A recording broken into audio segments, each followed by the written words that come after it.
Notre invité du jour de Matin Première est Laurent de Béchade, président de l'OLRA, la première association de lutte contre le racisme anti-blanc. Bonjour. Bonjour. Laurent de Béchade. Lorsque nous avons reçu, et déjà depuis quelques mois, vos premières communications, on va dire, c'est vrai que ça nous a un peu surpris.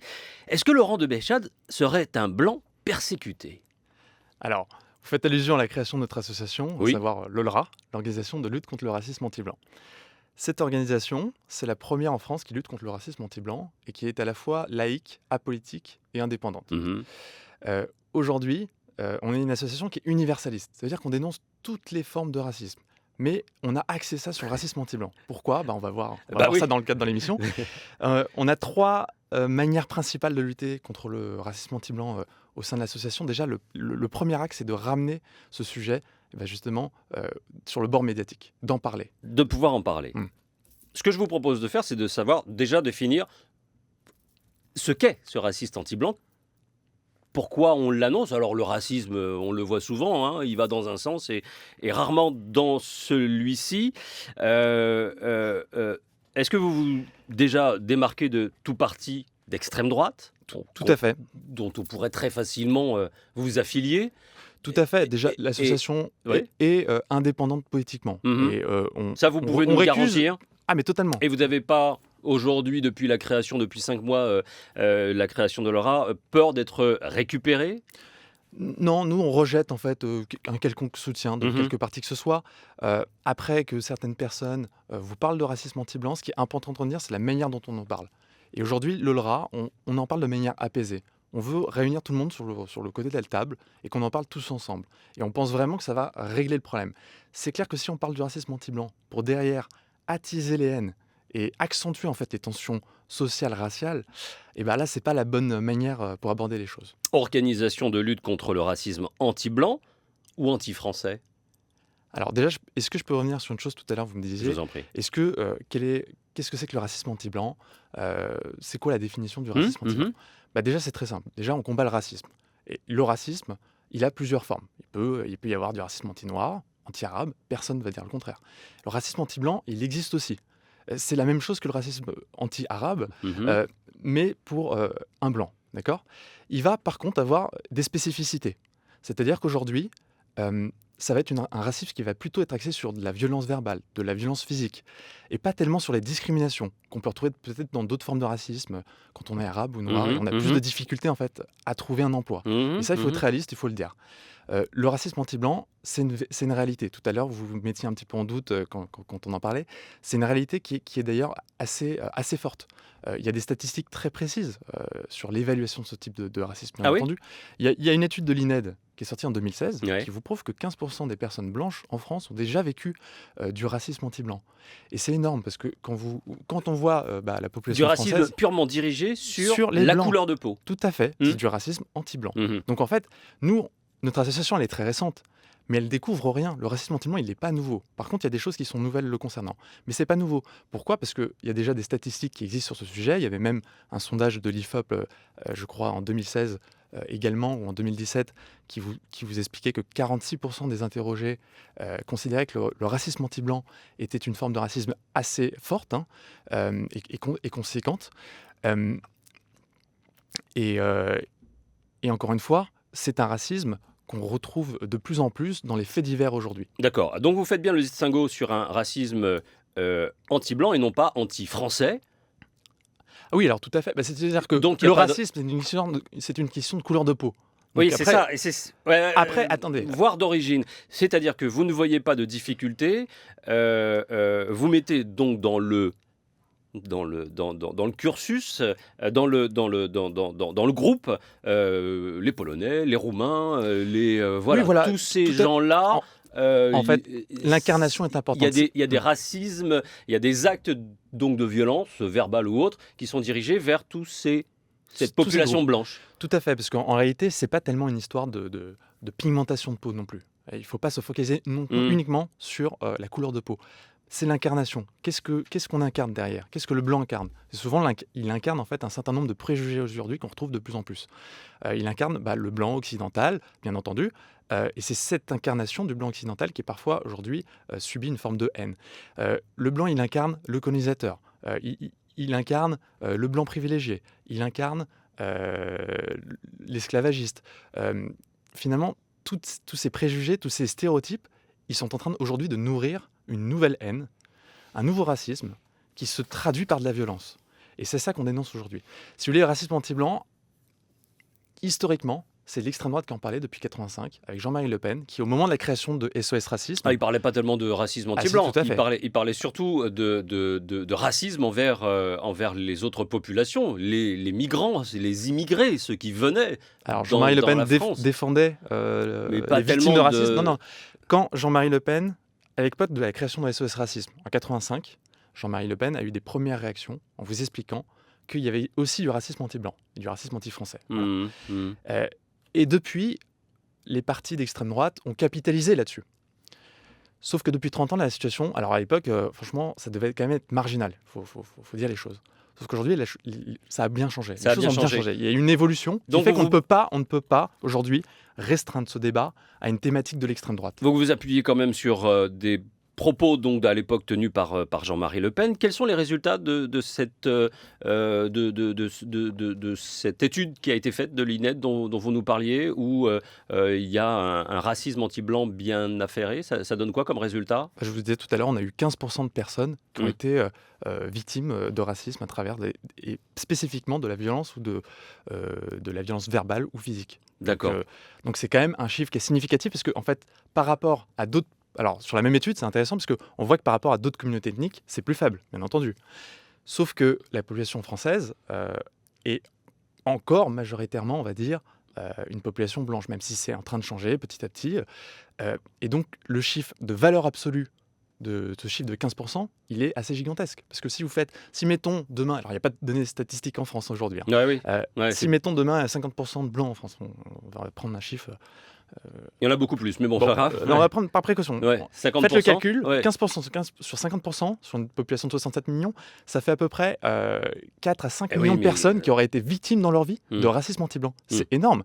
Donc ça peut pas être un micro-phénomène. Quand les gens vous disent « oui, mais c'est marginal », non, c'est pas marginal. En proportion, peut-être c'est marginal, mais en nombre de personnes affectées, c'est énorme. Et le danger que nous on dénonce aujourd'hui, c'est que si c'est encore que les extrêmes qui en parlent et que finalement tout le monde fait sa petite mijaurée de son côté et veut pas en parler, et ben derrière, qui capitalise là-dessus? Les personnes qui sont victimes de racisme, elles n'ont pas d'autre choix que de recourir à des partis politiques d'extrême droite qui sont les seuls à en parler. D'accord. Et vous pensez pouvoir apporter un débat supplémentaire, une discussion supplémentaire? Vous concevez quand même qu'il y a deux poids, deux mesures dans la société française entre la façon dont on traite le blanc et l'autre façon, et les autres communautés face à l'embauche, face au logement, face aux entrées dans les boîtes de nuit, tout simplement, voire même les accès au crédit. Il y a quand même deux poids, deux mesures, a priori. Alors, on reconnaît totalement que la discrimination, elle est importante à l'égard des personnes arabes, noires, asiatiques. Ça, c'est un travail qu'on espère, sur lequel on espère travailler d'ailleurs et apporter notre pierre à l'édifice. C'est un véritable problème. Dans cette thématique de racisme anti-blanc. Oui, parce que comme je disais tout à l'heure, on est une association, on est une visée universaliste. Mais oui, mais pourquoi vous ne l'avez pas appelé alors dans ces cas-là contre le racisme? Oui, bien entendu, mais en fait, aujourd'hui, le racisme anti-blanc, c'est ce que je disais au tout début de l'émission, c'est un racisme qui est tabou, qui est bafoué, et on ne veut pas en parler dans les médias. Alors là, on en parle un peu plus parce qu'il y a eu pas mal de faits divers, et d'ailleurs, il y en a de plus en plus. Mais sinon, on a mis le mot blanc dans le nom de l'association, justement pour lever un peu le débat là-dessus. C'était justement un passage obligé à la reconnaissance de cette forme de racisme. Parce que n'oubliez pas que beaucoup de gens aujourd'hui vous disent que le racisme anti-blanc, ça n'existe pas, ou alors ils vous disent mais non, c'est de l'extrême droite que ça vient, faut pas en parler. Et ça dégénère beaucoup de souffrance chez un certain nombre de personnes. Et oui, mais ça va être un peu le chien qui se mord la queue, parce que lorsque vous constatez effectivement qu'il y a une discrimination, deux poids deux mesures dans l'embauche, l'emploi, le logement, etc., même l'accès au crédit, que lorsque vous regardez la télévision, qu'elle est toujours de la même couleur. Au cinéma, il y a un livre qui vient de sortir, Mon métier n'est pas noir. C'est des très bonnes initiatives. Voilà. Tant qu'on n'aura pas réglé ces problèmes-là, effectivement, ça va susciter des agressions verbales. Alors, je ne dis pas qu'elles sont justifiées. Voilà. Elles ne sont pas justifiées. Mais c'est la raison pour laquelle j'ai envie de vous dire, pourquoi ne pas provoquer le débat et tenter de régler le problème, non pas en sortant du lot juste une partie du problème, mais en n'évoquant pas la généralité du problème. Pourquoi ne pas s'unir aux autres associations qui essayent justement d'équilibrer les choses, de faire en sorte qu'il y ait une espèce d'union fraternelle J'aimerais qu'il y ait cette union. et nationale. Vraiment, j'aimerais qu'il y ait cette union. Toutes les associations antiracistes ne sont pas à mettre dans le même panier. Il y en a qui prônent l'universalisme, comme nous. Il y en a qui ne le prônent pas. Aujourd'hui, les associations, on va dire, généralistes, les plus connues, l'ICRA, SOS Racisme, elles font tout pour justement être dans cette union. Nous, on les encourage à ça. Par contre, de plus en plus, l'antiracisme dérive vers une forme de radicalisme. Et ça, c'est ce qu'on dénonce. Et finalement, les associations généralistes dont je vous parle, aujourd'hui, de plus en plus, elles sont d'une certaine manière noyautées par ce radicalisme Et de vous n'avez pas l'antiracisme. peur, vous, de tomber justement dans cette Non. radicalisation en étant juste spécifique, tout en admettant le fait qu'il y a, alors, mis à part le fait qu'il y a 15% voilà, de ce que vous avez dit, de blancs victimes d'agressions verbales ou physiques, voilà, que de lutter uniquement sur ce point-là. En fait, je ne comprends pas trop pourquoi parfois ça pose problème, parce qu'il y a des associations qui luttent contre le racisme anti-noir, des associations qui luttent contre le racisme anti-arabe, des associations qui luttent contre l'antisémitisme. Beaucoup luttent contre le racisme en général. Oui, là, je suis désolé, c'est des 10 dernières années, c'est pas trop ça ce qu'on voit de manière régulière. Et en fait, pourquoi ça crée une telle gêne quand on veut lutter contre le racisme anti-blanc? Et en fait, ce qui gêne finalement, moi je le remarque à chaque fois par rapport à votre question tout à l'heure, ce qui gêne, c'est le mot blanc. En fait, tout de suite, inconsciemment, et il faut le dire, inconsciemment, ça gêne, on a peur en fait. On imagine tout de suite les pires moments de l'histoire quand on parle du blanc. Et ça, c'est vraiment des attitudes qu'on dénonce. Il y a peut-être la peur, ça suscite tout de suite une interrogation sur ce côté un peu extrémiste dont on a parlé également. Et c'est pas normal. Et c'est certainement pas normal, mais ce sont des vieux réflexes. Et puis on se dit, c'est peut-être pas les moins bien lotis, justement, ceux que vous avez identifiés comme blancs. C'est pas les plus en difficulté par rapport, notamment, et vous le reconnaissez, à tout ce que l'on a pu évoquer. Cependant, oui, pas les plus mal lotis, par contre, deux choses. C'est un racisme qui est violent. Quand même, c'est la forme la plus primaire du racisme. Et ça, c'est quand même assez grave pour le dénoncer. C'est-à-dire que là, pour le coup, il y a vraiment une distinction par rapport aux autres formes de racisme. C'est-à-dire qu'il y a vraiment une violence physique. Il y a eu pas mal d'affaires, parfois très malsaines. Mais comme il y en a dans et l'autre chose, c'est aujourd'hui, il y a quelque chose de nouveau. Oui. Il y a quelque chose de nouveau qui n'existait pas justement à l'époque de 85. C'est qu'aujourd'hui, il y a une rationalisation intellectuelle de cette forme de racisme. Et ça, c'est tout à fait nouveau. Ça n'existait pas il y a 10 ans. Ça vient des États-Unis. C'est toute la conception autour du racisme d'État, du privilège blanc. On est en train de créer une nouvelle forme de racisme avec toutes les coches, tous les points les plus aboutis qui valident en fait l'existence d'un racisme. C'est-à-dire que c'est pas simplement de la violence, c'est qu'il y a de la rationalisation intellectuelle derrière. Ouais. Est-ce que, pour aller plus loin dans le débat, puisqu'on a évoqué ce qui faisait qui, quoi et comment, est-ce que finalement c'est pas l'ignorance des gens qui crée justement ces dissensions? Vous parliez de l'esclavage, vous parliez de tout ce qui a pu être fait. Et si justement on apprenait l'histoire, ce que tout le monde a pu faire et a suscité, et rétablir les équilibres. Est-ce que ce ne serait pas ça l'idéal? Alors, rétablir l'équilibre, je suis tout à fait d'accord avec vous. Sauf qu'aujourd'hui, il y a des gens qui ne veulent pas rétablir l'équilibre. Dans les deux sens. Dans les deux sens. Il y a des gens qui veulent prendre, à la limite, une revanche. Justement, vous parliez d'histoire. Moi, je trouve ça très très bien. C'est triste, hein, mais je trouve ça très très bien. Il faut voir ce qui a été fait dans le passé. Il faut voir les erreurs qu'on en a faites pour, derrière, construire l'avenir. Mais si ressasser le passé uniquement pour taper, culpabiliser, n'oubliez pas qu'aujourd'hui, il y a des gens, comme vous parliez de la bêtise, malheureusement, tout le monde n'a pas toujours la tête sur les épaules. Quand dans certaines associations antiracistes, on leur explique « Oui, mais le blanc, il a colonisé, il a fait ça, il a fait ci. » Aujourd'hui encore en France, c'est une forme de colonisation. Regardez en France. J'ai du mal à être d'accord avec vous parce que si on enseignait comme on enseigne tout ce qu'il faut de l'histoire, de la même façon qu'on enseignait justement... Mais l'esclavage, vous trouvez qu'on ne l'apprend pas suffisamment? Depuis très peu d'années, depuis très peu de temps et de façon... Personnellement, moi j'ai 27 ans, j'ai vu ça dans... Quand on commence à voir effectivement le travail des villes comme Saint-Malo, Bordeaux ou Nantes, quand on commence aujourd'hui, quand le président annonce enfin la fondation d'une fondation autour de l'esclavage, tout ça est très neuf, tout récent. C'est, en termes éducatifs, on est quand même loin. Alors peut-être que certains Non, mais attise un peu tout ça pour que ça bouge c'est le problème. En davantage. fait, moi, je suis d'accord pour. Mm. Je trouve que c'est des bonnes initiatives. Après, qu'est-ce qu'on en fait? Et surtout, ce discours, à quoi il sert? Aujourd'hui, certaines associations se servent de ce discours pour accentuer cette nouvelle haine dont je vous parle, ce nouveau racisme anti-blanc, Mm. qui est conceptualisé à travers justement ce ressassement du passé colonial, esclavagiste, dont aujourd'hui, à la limite, on me demande, moi, en tant que blanc, de me justifier. Mais qu'est-ce que j'ai à voir, moi, avec... Non, mais vraiment, non, mais... regardez des vidéos des partis indigènes de la République, regardez les vidéos de la radicalisation de l'antiracisme aujourd'hui. Ouais.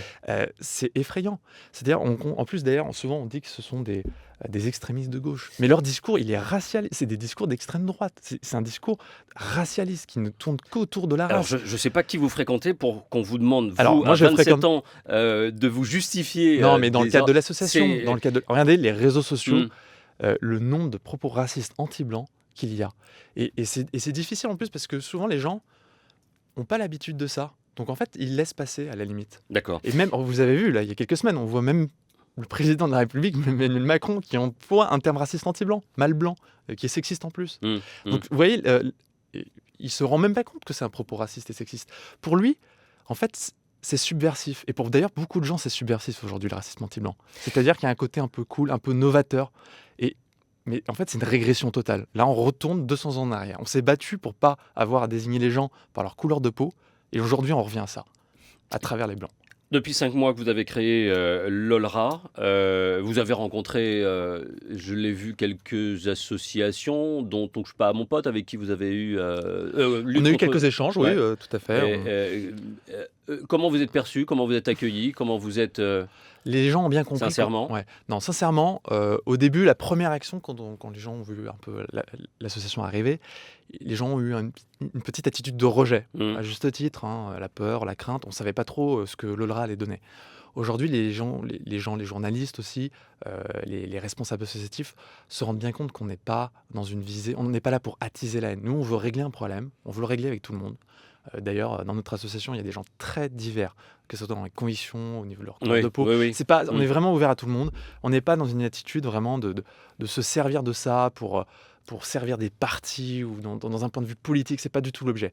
Donc on est plutôt, on est plutôt bien reçu par certaines personnes. Il y en a d'autres qui nous voient comme des adversaires, parce qu'en fait, ils nous voient, ils ont peur qu'en fait, on prenne finalement un peu leur cœur d'activité. C'est vrai que pour certaines personnes qui sont noires, qui sont arabes, ils ont construit leur identité autour du fait d'être un peu victime de racisme. Et quand on voit des blancs qui arrivent et qui disent bah non, nous aussi on est victime de racisme, on l'est de plus en plus. Vous êtes sur le même business, quoi, en gros. Eh ben, Parce que ils se disent- ils ont non, le mais sentiment d'être sur le même... Ils se disent qu'on va moins forcément lutter contre leur forme de racisme à eux, alors que nous justement notre discours c'est de dire bah, au contraire, plus on en parle, plus ça apaise en fait le débat. Eh Si ben, on n'en tant parle mieux, pas, et si les médias n'en parlent pas, si ça c'est la n'apaisera méthode. pas. Merci beaucoup d'être venu, Laurent de Béchade, porte-parole et président donc de l'OLRA, la première association de lutte contre le racisme anti-blanc. Merci d'avoir Merci été à notre vous. invité.